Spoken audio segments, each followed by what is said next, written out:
जय माता दी। ओम नमः शिवाय। राधे कृष्णा।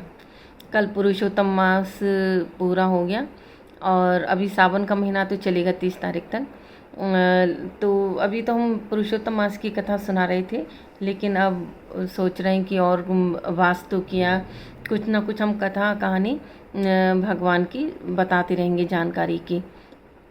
तो आज हम पहले अभी वास्तु का भी थोड़ा थोड़ा भूमि का बताएंगे कि कौन सी भूमि, कौन जैसे अलग अलग वर्ण के लिए अलग अलग भूमि होती है, तो उसके बारे में बताएंगे।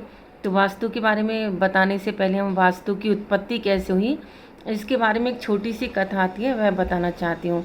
और आपको अगर पसंद आई तो चैनल को लाइक शेयर करना और सब्सक्राइब करना, जिसने नहीं किया सब्सक्राइब।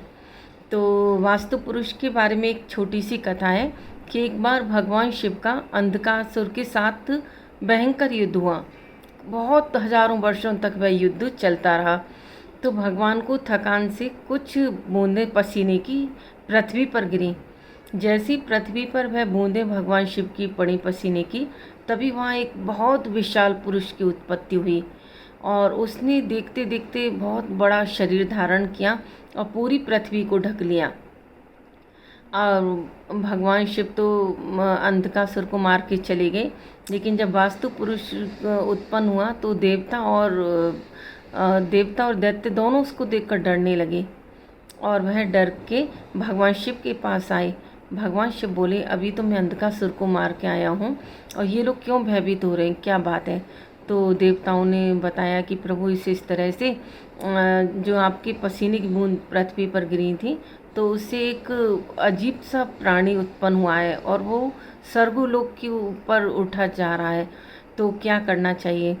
तो भगवान शिव ने बताया कि ऐसा करो, वो स्वर्गलोक की तरफ नहीं आ पाए और उसको पृथ्वी की तरफ ही उसको उल्टा दबा दो और आप लोग उसी पर निवास करो। सभी देवता प्रसन्न हो गए और उन्होंने वास्तु पुरुष को औंधा ही अधोमुख उसको जमीन पर गाड़ दिया और जिस जिस अंग पर जो जो देवता निवास किए वह उसी देवता का पूजन उसी स्थान पर होने लगा। तभी वहाँ भगवान शिव प्रकट हुए। तो वास्तु पुरुष ने भगवान शिव से कहा, प्रभु मैं जैसा भी हूँ और आपके ही पसीने से उत्पन्न हुआ हूँ, तो मेरा कुछ तो कल्याण करो।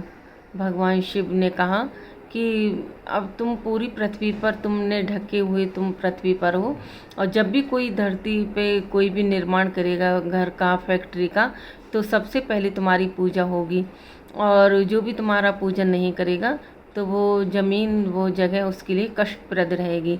इस तरह से वास्तु पुरुष का उसको नाम दिया और सभी देवी देवता निवास किए उस पर और उसको जहाँ उसको सिर की तरफ जैसे उसको किया और उल्टा उसको अधोमुख किया, तो वो सिर की तरफ दिशा जो थी वो ईशान दिशा कहलाई और पैरों की तरफ, दक्षिण की तरफ जो पैर थे वह उसकी नैऋत्य दिशा कहलाई।